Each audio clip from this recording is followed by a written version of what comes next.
우리가 살다가 보면 참 내가 스스로 불쌍하다 하는 그런 생각을 해보신 적 거의 있을 것입니다. 나에게 맡겨진 일이 너무 많다. 내게 맡겨진 짐이 참 너무 크다. 그래서 집안에 무슨 일만 있으면 다 나를 쳐다보고 내가 왜 이렇게 힘들까? 참 난 불쌍한 사람이다. 자기 자신에 대하여 불쌍히 여겨지는 마음이 있을 수 있습니다. 열심히 공부하고 고시원에서 컵밥 먹어가면서 이것저것 취업해 보려고 문을 두드리는데 될 듯 뜰 듯 하면서 안 돼. 돌아서서 내가 왜 이렇게 불쌍할까? 친구들은 진학해서 학교 잘 가는데 나는 우리 집이 너무 가난해서 학교 친구들 학교 가지만 나는 공장으로 가야 하는 내 자신을 발견하면서 참 내가 불쌍하다. 사랑하는 아이를 키우는데 아이가 병들어서 중환자실에 눕혀놓고 그 아이를 돌보면서 눈물을 흘리는 엄마의 마음, 그 아이도 불쌍하고 나도 참 불쌍하다. 그 장면을 지켜보는 친정엄마의 마음, 참 쟤도 불쌍하고 나도 불쌍하다. 우리는 살면서 이 모양 저 모양으로 자기 자신에 대해서 불쌍하다는 느낌을 가질 때가 많이 있습니다. 이런 생각이 들어갈 때에 우리들은 정말 잘해야 합니다. 이런 마음에 계속 빠져들어가기 시작하면 나도 모르는 사이에 깊은 수렁에 빠져들어가는 것입니다. 몇 년 전에 20대 여자가 과외 앱에서 만난 또래 20대 여성을 잔인하게 살해한 사건이 있었습니다. 그래서 살해해가지고 그걸 그냥 가방에 넣어가지고 가고, 기억하실 거예요. 왜 이 사람은 또래의 20대 여성을 살해했는가? 그 동기가 분명했습니다. 내가 이 세상에서 가장 불쌍한 사람이라고 자기 자신을 생각하고 내가 너무너무 불쌍하니까 나 비슷한 친구들 중에 괜찮은 애들 보면 분노가 일어나는 거예요.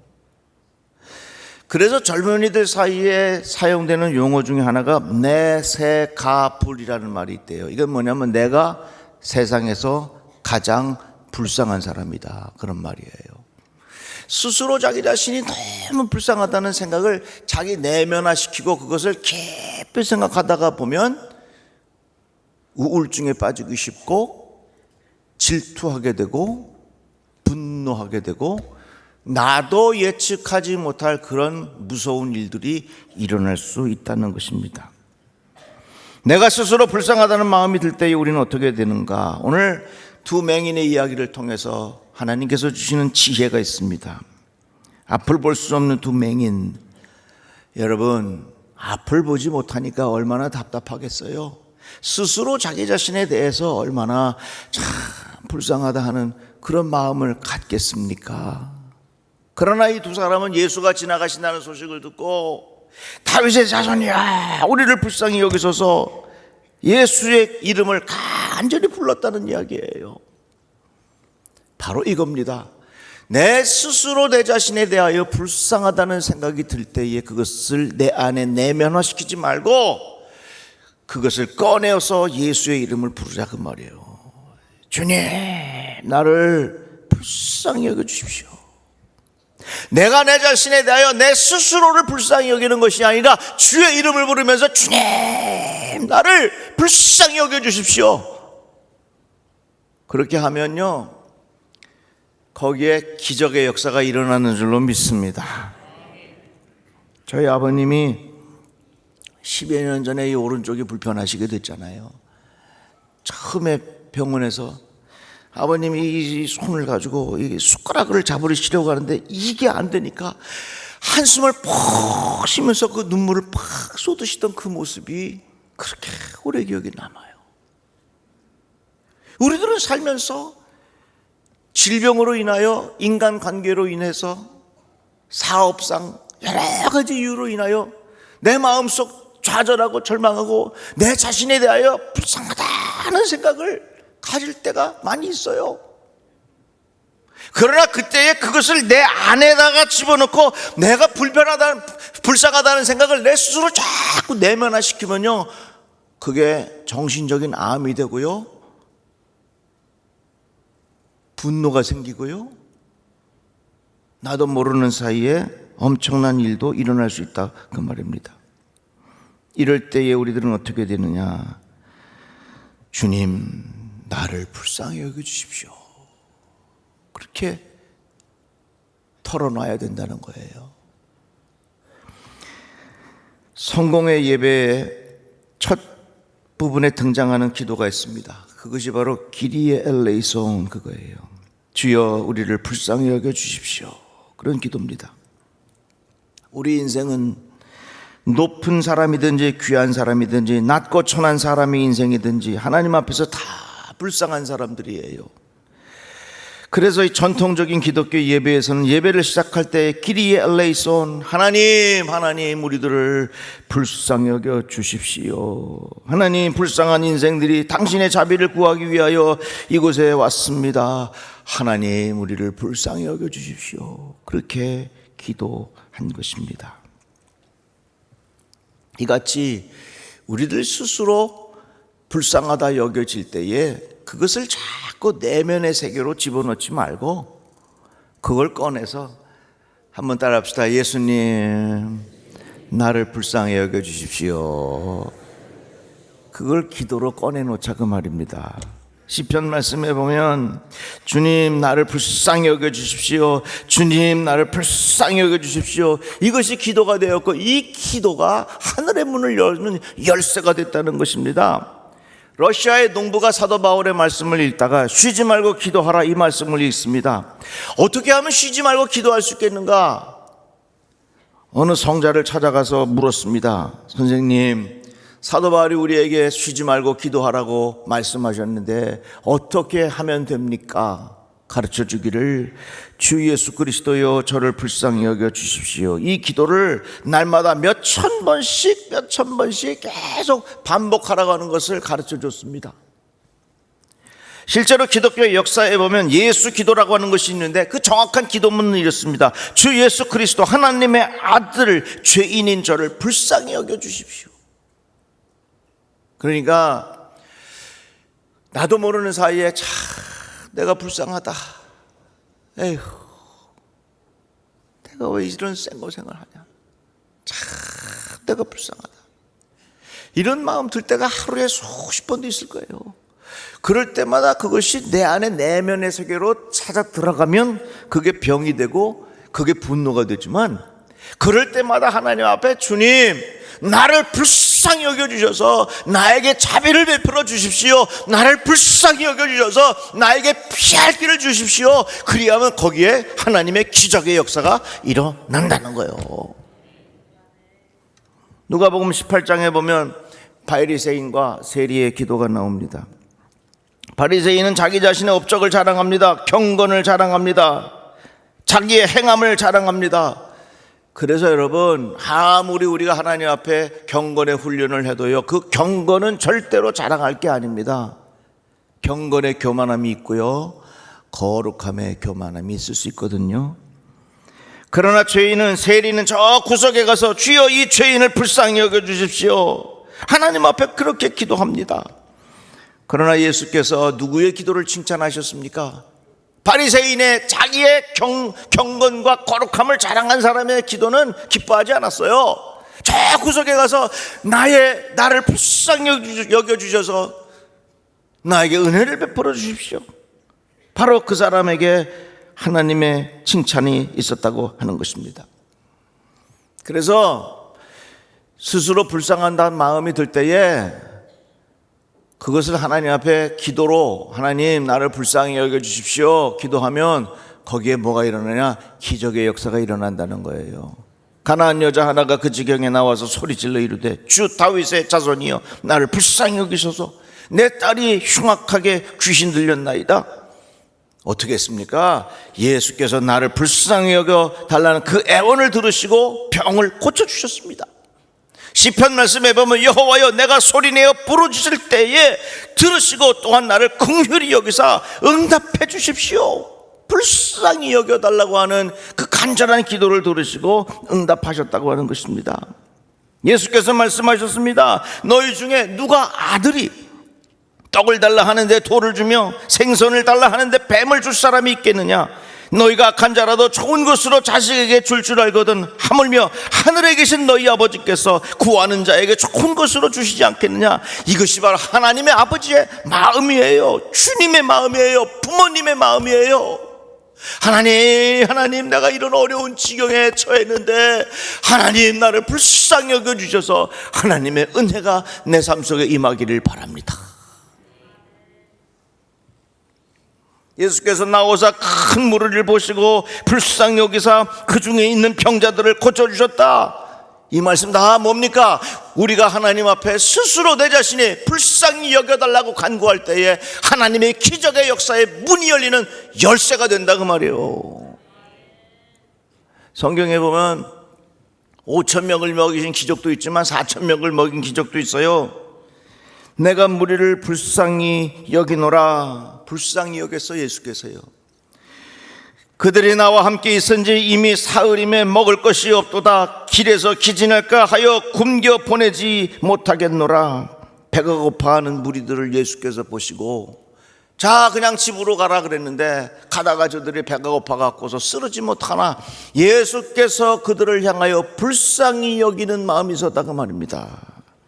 떡 7개와 그 생선을 가져다 축사하시고 제자들을 통하여 나누어 주셨습니다. 먹은 자는 여자와 어린 아이 외에 4,000명이 넘었다 그랬어요. 내가 내 자신을 스스로 불쌍히 여기면 나는 수렁에 빠지게 됩니다. 내가 내 자신에 대하여 스스로 불쌍하게 여기면 나도 모르는 무서운 범죄를 저지를 수 있는 분노가 내 안에 생기게 돼요. 그게 뭐예요?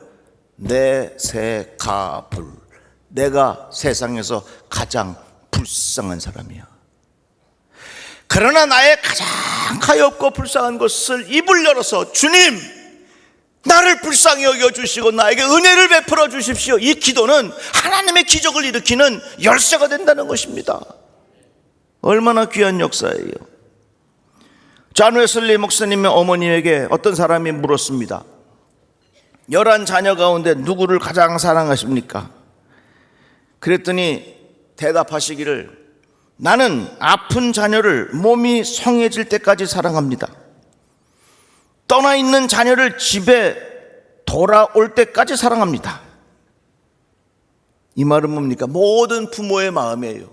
건강한 자식보다 병든 자식을 향한 마음이 있고요, 부자로 살아가는 자식보다 가난하게 살아가는 자식에게 그 마음이 있기 마련이에요. 그래서 우리들 스스로가 불쌍히 여기는 마음이 내 안에 생길 때에 그것을 내 안에 내면의 세계로 집어넣지 말고 주님 나를 불쌍히 여겨주셔서 나에게 은혜를 베풀어 주십시오. 그러면 그것이 바로 하나님의 기적을 일으키는 열쇠가 된다 그 말입니다. 마틴 루터가 종교개혁을 일으켰는데요, 종교개혁을 일으킨 동기가 있었습니다. 그것은 바로 하나님에 대한 이해였습니다. 그 당시에는 늘 죄에 대한 두려움 이런 것들이 강조되었습니다. 그래서 하나님은 심판자요, 하나님은 혼내는 그런 무서운 하나님이었습니다. 그래서 늘 죄에 대한 두려움을 가지고 살아가는 것이지요. 그러던 어느 날 루터가 긍휼하신 하나님, 나를 불쌍히 여겨주시는 하나님, 은혜와 사랑이 많으신 하나님, 이러한 하나님을 발견한 후에 이는 믿음으로 산다는 종교개혁을 하게 된 것입니다. 그 후에 마틴 루터에게 가장 중요한 그의 용어가 있다면 그것이 바로 하나님의 은혜라고 하는 것이에요. 그렇습니다. 내가 내 스스로 불쌍히 여기면 우리 인생은 점점 수렁에 빠지게 되지만 그런 마음이 들었을 때 나를 불쌍히 여겨주셔서 하고 하나님 앞에 간구하면 기적을 일으키는 열쇠가 된다는 거예요. 얼마나 감사해요. 그런데 이렇게 긍휼히 여기시는 하나님께서 우리에게 요구하시는 것이 있어요. 그 뭐냐면 내가 너를 불쌍히 여긴 것 같이 너도 내 동료를 불쌍히 여김이 마땅하지 아니하냐. 하나님이 우리들을 긍휼하게 여기는 것처럼 너희들도 내 동료를 긍휼하게 여기면서 살아라. 하나님이 우리들을 향하여 불쌍히 여기는 것처럼 너희들도 이웃을 향하여 불쌍히 여기는 마음을 갖고 살아라, 이거예요. 그런데 예수께서 이 말씀을 하시는데 비유의 맥락에서 말씀을 하셨습니다. 무슨 비유였냐면 10,000달란트 빚진 사람의 이야기입니다. 어떤 사람이 10,000달란트의 빚을 지었어요. 목사님, 10,000달란트가 얼마나 돼요? 하여튼 무지무지 큰 돈이요. 빚을 갚으시오 그랬더니 아유, 내가 빚을 갚을 돈이 없습니다. 그래서 우리 부인하고 자식들까지 다 팔아서 내가 어떻게 갚아보겠습니다. 그랬더니 그 종의 주인이 불쌍히 여겨 놓아보내며 그 빚을 탕감해 주었다, 그렇게 성경은 말하고 있습니다. 자, 이제 이 사람이 10,000달란트의 빚을 탕감받았어. 야, 이제 탕감받았다고서 이제 탁 나오는데 가만히 보니까 누굴 만났냐면 100데나리온 나한테 빚진 사람을 만난 거예요. 그게 얼마냐고요? 좀 이따 설명해 줄 테니까 좀 기다려봐요. 야, 너 나한테 빚 갚아. 아유, 제가 당장 갚을 길이 없어서 조금만 기다려 주십시오. 그래가지고서 그걸 못 참고 그 사람을 데리고 어디 가냐면 구로경찰서에 갔다가 집어쳐놨어. 10,000달란트를 빌려준 사람이 이 사실을 알고 저 사람을 집어쳐넣으라 그랬어요. 그러면서 예수께서 하신 말씀이 너희들이 긍휼의 은혜를 입었으면 너희도 긍휼한 마음을 가지고 살아라, 우리에게 가르쳐 주신 거예요. 자, 그러면 10,000달란트하고 100데나리온하고 얼마나 큰 차이가 나냐면요, 60만 배 차이가 나. 60만 배. 아직 별감 실감 안 되죠. 이렇게 한번 하면 돼요. 마치 600억을 탕감받았는데 저 사람이 나한테 얼마를 빚졌냐면 10만 원 빚진 거야. 이제 좀 피부적으로 와닿아요? 600억을 탕감받았는데 나가봤더니 10만 원 빚진 사람이 있어. 야, 이놈아, 너 빚 갚아. 아유, 안 됩니다. 그러니까 이걸 갖다가 구로경찰서에 집어넣은 거요. 그런데 600억을 탕감해 준 사람이 화가 안 나갔어요. 이게 바로 하나님과 우리와의 관계란 말이죠. 우리는 하나님으로부터 돈으로 셀 수 없는 큰 은혜를 입고 탕감을 받고 용서함을 받고 긍휼의 은총을 입고 살았으니 너희도 긍휼의 마음을 갖고 동료들과 함께 살아라, 그 말씀이에요. 제가 얼마 전에 저 비행기를 타려고 라운지에서 기다리고 있는데 저쪽에 70대쯤 된 분이 전화 통화를 하는데 얼마나 시끄러운지 모르겠어. 뭐라고 해? 나 이제 갈 거야. 밥 잘 먹고 해. 얼마나 시끄러운지 열받아가지고서 어쩔 수가 없나. 그래갖고 하도 시끄러워서 내가 피해서 저 구석으로 갔어. 야, 구석까지도 더 선명하게 들리는 거죠. 에코가 생겨가지고. 얼마나 마음이 불편한지 모르겠어. 저 사람은 말이지 상식도 없고 교양도 없고 왜 저렇게 시끄럽게 저러나. 근데 가만히 생각해 보니까 그분이 귀가 잘 안 들리는 분 같다는 생각이 들었던 거예요. 저분이 귀가 안 들려서 가족들과 대화를 하시는데 그래도 그거를 들어보려고 그 말을 전하려고 그렇게 크게 말씀하시는구나 하는 긍휼의 마음이 딱 생기니까 그분의 이야기가 구수하게 들리더라고요. 내 마음에는 아무런 불편함이 없어. 내 마음에 긍휼함이 없으면요, 그 큰 소리 때문에 화가 나고 열받고 힘들어. 그런데 내 마음속에 긍휼한 마음이 생기니까 그 큰 소리도 내 마음에 평안을 준다, 그 말이에요. 그러니까 내가 동료들에게, 이웃들에게 긍휼한 마음을 갖고 살면 그 마음의 평안함이 누구에게 오느냐? 우리가 금강학교 우리 자녀들 제주도 여행 시켜준 거 제가 여러 번 말씀했죠. 탈북한 자매들의 자녀들 30명을 데리고 우리가 제주도 2박 3일 구경 잘 시켜줬잖아요. 맛있는 것도 먹여주고 좋은 것도 구경시켜주고, 그 맛있는 거 다 먹여준 다음에 제가 맛있게 먹었냐 그랬더니 8살짜리 꼬마 아이가 내가 콕 안아줬어요. 잘 먹었어? 그랬더니 목사님 진짜 예수님이 계신 것 같아요. 그러더라고요. 서로가 서로를 향하여 긍휼의 마음을 가지면 거기에는 주님의 임재를 경험하게 되는 거예요. 여러분, 이 세상 살면서 여러 가지 힘든 일로 내가 왜 이렇게 불쌍하냐, 잠자리에 누워서 베개를 팍 적셔가면서 내 인생이 왜 이렇게 불쌍하냐, 그럴 때 있을 거예요. 그럴 때 여러분 하나님 앞에 바꿔보세요. 하나님, 나를 불쌍히 여겨주셔서 하나님 나에게 하나님의 은혜를 부어주십시오. 그런 마음을 가지면 하늘의 기적이 열리는 열쇠가 거기 있는 줄로 믿으시고 날마다 하나님의 은혜 가운데 승리의 삶 되시기를 주의 이름으로 축복합니다.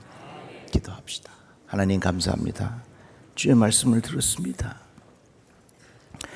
내 스스로 불쌍히 여겨질 때에 주의 이름을 부르게 하시고 하나님의 은혜가 우리 안에 가득하게 하여 주옵소서. 예수님의 이름으로 기도드리옵나이다. 아멘.